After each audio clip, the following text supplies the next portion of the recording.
நமது கலாச்சாரம், நமது பண்பாடு எப்போதும் நம்முடன் நீடித்து இருக்கும். சப்ஸ்கிரைப் திலக். பெரியோர்களுடன் சேர்ந்து வேள்விகள் செய்ய முடியும். மாளிகையை விட்டு நீங்கினாலும் ஆள பிறந்தவன் அல்லவா? ராமனுக்காக இவைகளை செய்யுங்கள். மன்னவரே, இங்குள்ள சேனைகளும் அரசாங்க இசைக்குழுக்களும் ராமனுடன் இன்று சென்றால் களையை இழந்து நிலை தாழ்ந்த உங்கள் வெறும் அயோத்தியை ஆள்வதற்கு என் மைந்தன் பரதன் ஏமாளி அல்ல அல்ல. பாதை தீட்டிக் கொண்டு கேளுங்கள். வாக்களித்ததும் நீங்கள்தான், வழங்கியதும் பரதனுக்கு நீங்கள்தான். உரிமை அடைந்துவிட்ட என் தனையன் அனுமதியின்றி எப்படி ராஜ்யத்தின் உடைமைகள் ராஜ்யத்துக்கு அப்பால் செல்ல ஆணையிட்டீர்கள்? வாக்களித்தபடி இனிமேல் ராமன் தவக்கோலத்தில் 14 வருடங்கள் முனிவர்களைப் போல வனத்தில் வாழ வேண்டும். அவன் தனது ராஜாங்க அலங்காரங்களையும் பட்டாடை பரிமளங்களையும் களைந்துவிட்டு செல்ல வேண்டும். அதற்காக நான் அதற்கு பொருத்தமுள்ள ஆடைகளை ஏற்பாடு செய்திருக்கிறேன். மந்தரா,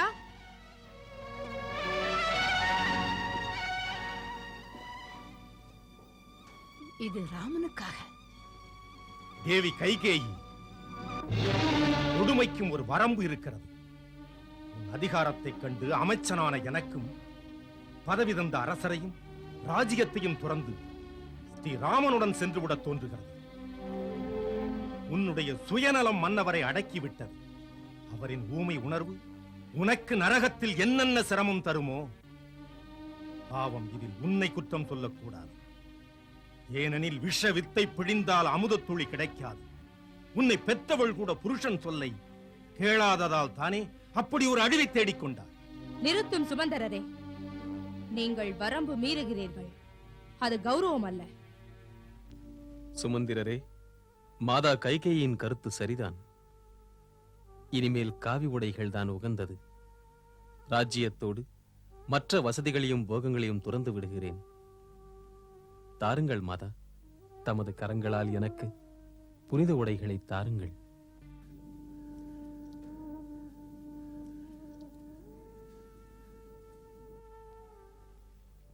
இது லட்சுமணனுக்காக.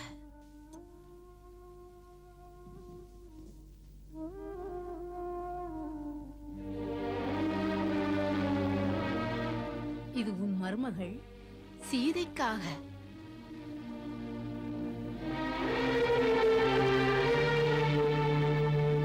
தேவி கைகேயி, உன் அதிகாரத்தினால் இன்று மன்னவரின் மரியாதையை தான் கெடுத்தாய். மாபெரும் ரகுவம்சத்தின் மரியாதையும் கெடுத்து விடாதே. சீதை உனது மருமகள் மட்டுமல்ல, ரகுவம்சத்தின் தீபம், சூரியகுலத்தின் பேரொளி. சீதைக்கு பொன்னாலான ஆபரணங்களை வழங்காமல் அவளுக்கு காவி ஊழல்களை கொடுப்பதற்கு உன் கை எப்படி துணிந்தது? உன் விருப்பம் ராமன் கானகம் செல்ல வேண்டும் என்பதுதானே? ஆகையால் சீதையை ஒரு ராஜகுமாரியை போல பூரண அலங்காரத்துடன் அரண்யம் அனுப்பு. இது எனது கட்டளை. குருதேவர் கூறியது சரி. சீதை எங்கிருந்தால் என்ன? சீதை ராணிதான். பன்னவர் ஜனகருக்கு வாக்களித்திருக்கிறேன். சீதை அயோத்தியின் மகாராணியாகத்தான் திகழ்வாள் என்று. சீதா மகளே, நீ வனத்திலும் ஒரு மகாராணியாகவே இரு. மன்னியுங்கள் தந்தையே, மன்னியுங்கள் குருதேவா. நான் வணங்கும் பெரியோர்களே, பணிவோடு என் கருத்தை சொல்லுகிறேன். தனது கணவன் தவ வேடத்தில் இருக்கும்போது ஒரு மனைவி அலங்கார நகைகளுடன் இருப்பது அவளுக்கு சிறப்பா? இது பெண்ணின் பெருமைக்கு ஏற்றதா? என் பிறந்தகத்துக்கு பெருமையா? என் புகுந்த வீட்டிற்கு புகழ்தான் தருமா?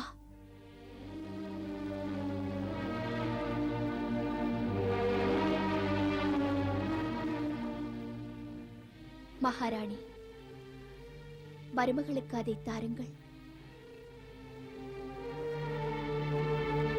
இந்த ஆடைகளை நான் எப்படி அணிவது? வா மருமகளே, மந்திரை கற்றுத் தருகிறேன்.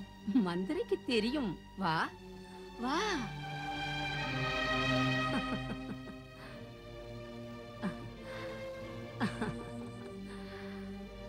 வா வா. வா. இது உனக்கு பிடித்திருக்கிறதா? ஆ? ஆ, நான் உடுத்தி விடுகிறேன். மாற்று உடைகளை எடுத்து விடு, நகைகளை. சீக்கிரம். இல்லை சீதா, நீயே அந்த ஆடைகளை அணிந்து கொள். போட்டிருக்கும் நகைகளை எடுக்காதே. ஒரு சுமங்கலிக்கு சோபை தரும் ஆபரணங்கள் இல்லையானால் அபசகுனமாகப்படும். உங்கள் ஆணை குருமாதா.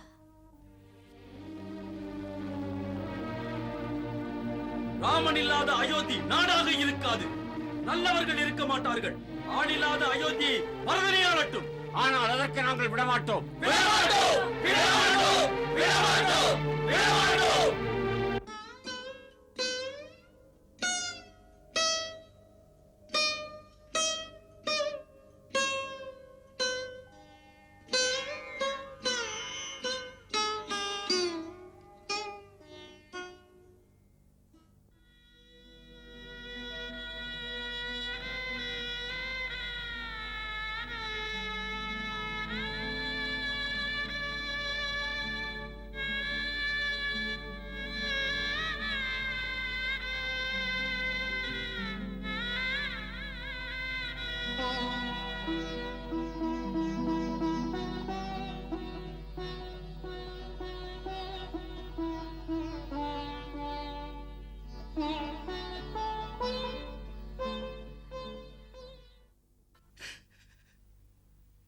இல்லை, இல்லை விதியே, இந்த காட்சியை கண்டும் என் உயிர் ஏன் பிரியவில்லை?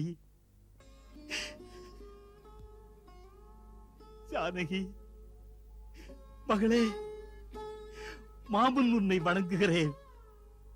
நீ வனம் போகாதே. மன்னவர் ஜனகர் முகத்தில் நான் எப்படி விழிப்பேன்? உன் வேதனை புரிகிறது. இங்கே கைகேயின் கொடுமைகளுக்கு இடையில் நீ வாழவே விரும்பவில்லை என்று. திருமகளே, எங்கள் மருமகளே, கானகம் செல்லாதே. வனத்திலே வசதி குறைவிலே நீ வாழ முடியாத செல்வ மகளே, உனக்கு வனவாசம் வேண்டாம், வேண்டாம்.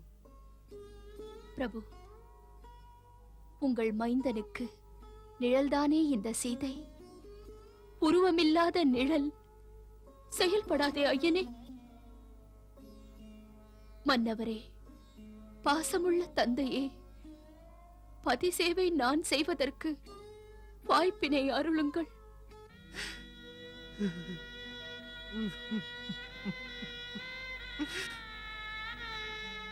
ராமா, உன் பாசத்தின் விளைவால் தன் உயிரையே ராமனாக நினைக்கும் என் மன்னர் மதி இழக்கிறார். அதனால் நீ இன்னும் தாமதிப்பது அழகல்ல. நிலைமையை உணர்ந்து சீக்கிரம் மனம் சென்றுவிடு. ஆம் மாதா, அப்படியே செய்கிறேன். விடை கொடுத்து வாழ்த்துங்கள். எப்போதும் தங்கள் சொல்படி நடந்து என் கடமையை முடிக்கிறேன். நீடூழி வாழ்க.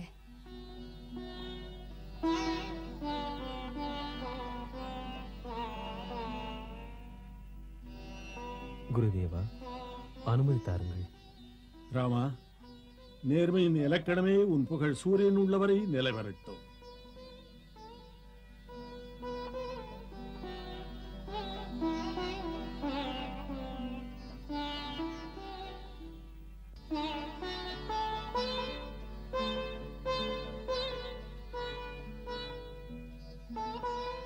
பிறவி தந்த தெய்வமே, தங்கள் மகனுக்கு விடை தாருங்கள்.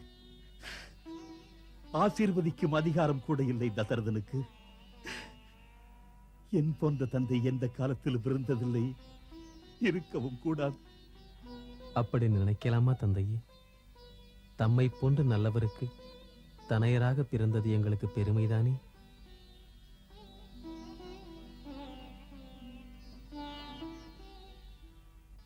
தங்கள் பாதங்களில் என் வேண்டுகோளை வைக்கிறேன் அடக்கமாக. என் மாதா, கோசலை தாய் பிரிவு தாங்காமல் அழுது கொண்டே இருக்கிறார்கள். அவருக்கு தைரியம் சொல்லுங்கள், கவனித்துக் கொள்ளுங்கள், கருணையும் பரிவும் காட்டுங்கள்.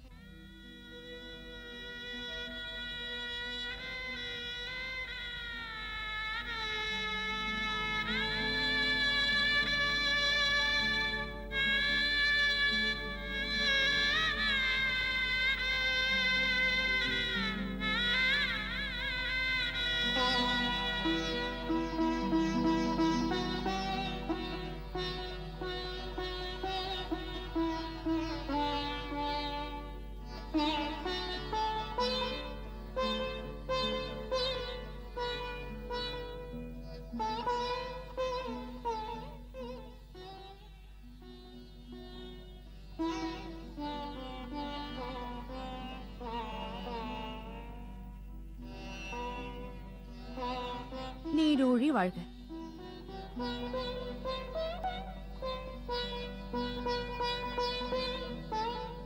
சௌபாகியவதியாக இரு.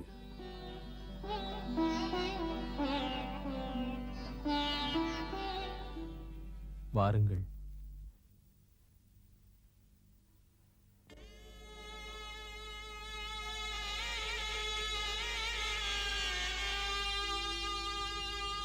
சுமந்திரரே, அவர்களை நிறுத்துங்கள். மன்னவா, என்னால் நிறுத்த முடியுமோ? முடியும் என்றால் அவர்களுக்கு பதில் உடனே நான் வனம் செல்வேன். சுமந்திரரே, நீங்களும் அவர்களோடு செல்லுங்கள். அவர்கள் நடந்து போகக்கூடாது. தேர் மீது அமர்ந்து செல்லட்டும்.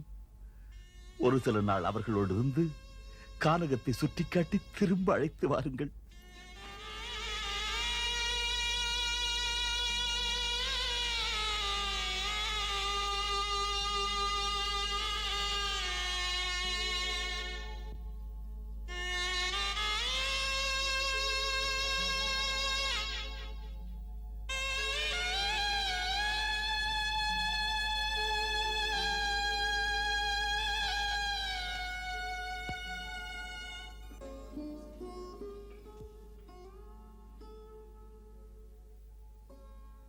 சுமந்திரரை செல்லுங்கள், செல்லுங்கள்.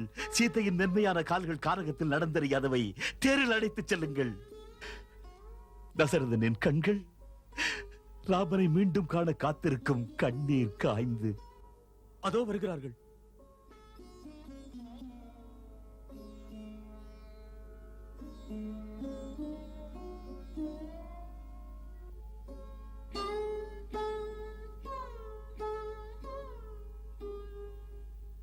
இல்லை ராமா, எங்களை விட்டு நீ போகக்கூடாது. ராமன் இல்லாத அயோத்தி தேவையில்லை எங்களுக்கு. நீ மக்கள் மன்னன் ராமா. ஆம் ராமா, மக்கள் எல்லாம் முன்பக்கம். நாங்கள் புரட்சி செய்வோம்.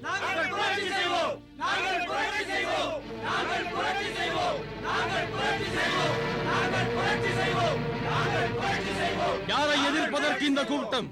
ஒரு நீதியற்ற மன்னனை எதிர்க்க. உங்கள் மன்னவரை எதிர்க்க பொங்கி எழுந்து நிற்பது நியாயமற்ற செய்கை என்று தெரியவில்லை? உங்கள் மன்னவர் கொடுத்த வாக்கினை காக்க தன் மைந்தனையே பிரிய துணிகிறார் என்றால் அந்த வாய்மை உள்ளவரால் ஆளப்படும் நீங்கள் நிமிர்ந்தல்லவா நிற்க வேண்டும். உங்கள் மன்னவர் உங்களையும் தன் மைந்தர்களாக மதிக்கிறார். அப்படிப்பட்டவரை தந்தையாக அல்லவா நீங்களும் மதிக்க வேண்டும். அவரே புண்பட்டிருக்கிறார்.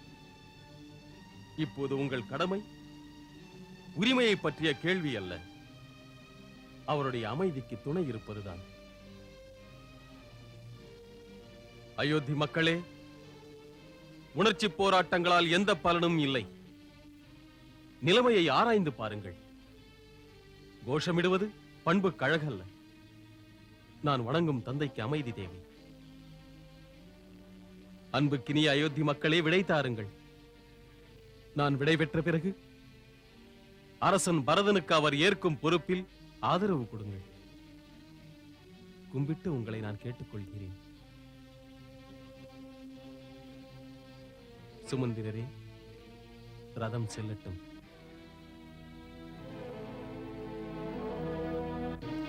இல்லை, இனிமேல் இது அயோத்தி இல்லை. எங்கே ராமன் இருக்கிறாரோ அதுவே அயோத்தி. எங்கே ராமன் வாழ்கிறாரோ அதுவே எங்கள் அரசாங்கம். ஸ்ரீ ராமச்சந்திரன் தான் எங்களை ஆள வேண்டும். ஸ்ரீ ராமச்சந்திரன் தான் எங்கள் அரசர். சொல்லுங்கள், ராஜா ராமச்சந்திரர், ராஜா ராமச்சந்திரர், ராஜா ராமச்சந்திரர், ராஜா ராமச்சந்திரர். ராமன் செல்கின்றான், ராமன் செல்கின்றான், மைந்தன் ராமன் செல்கின்றான். ராமனை நிறுத்துங்கள், ராமனை நிறுத்துங்கள், மைந்தன் ராமனை நிறுத்துங்கள், ராமனை நிறுத்துங்கள்.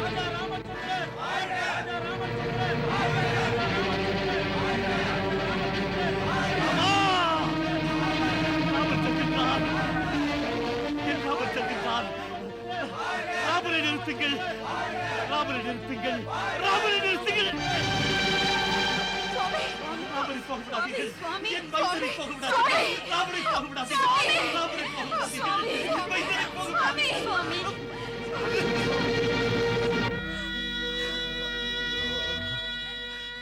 மகனே ராமா, சுவாமி, மகனே ராமா, என்ன செய்கிறது மன்னவா?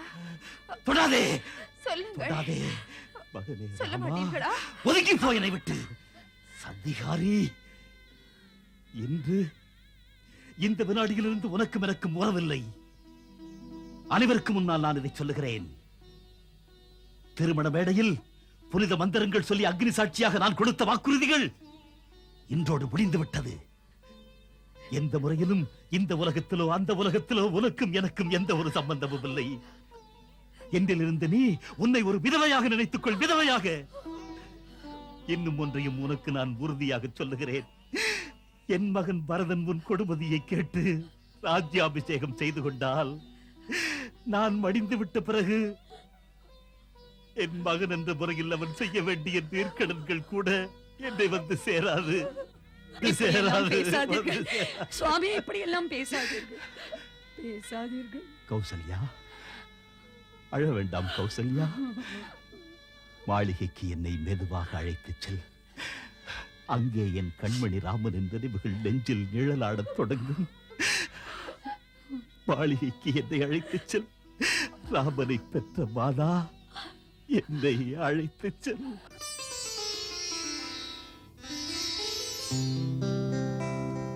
சூரியன் இல்லாத வானம் போல், சுகந்தம் இல்லாத மலர் போல்,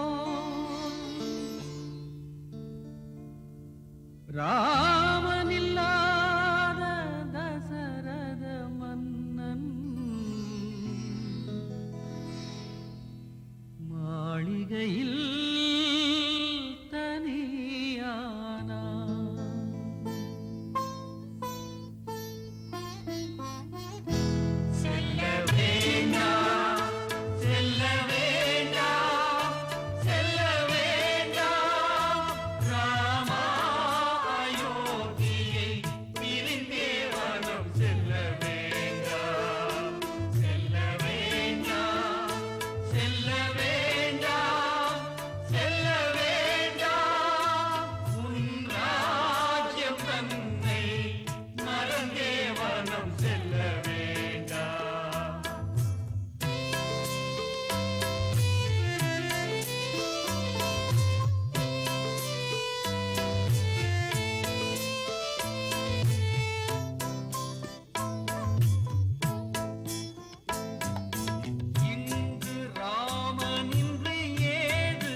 ராமன் எங்கள் தேகமும் ராமன், வாழ்வெனும் பாதையில் துணையே ராமன், தயாநிதியே தலைவா ராமா, கருணை காட்டிடு ராமா, செல்ல வேண்டாம் செல்ல வேண்டாம். சுமந்திரரே, தேரை நிறுத்துங்கள்.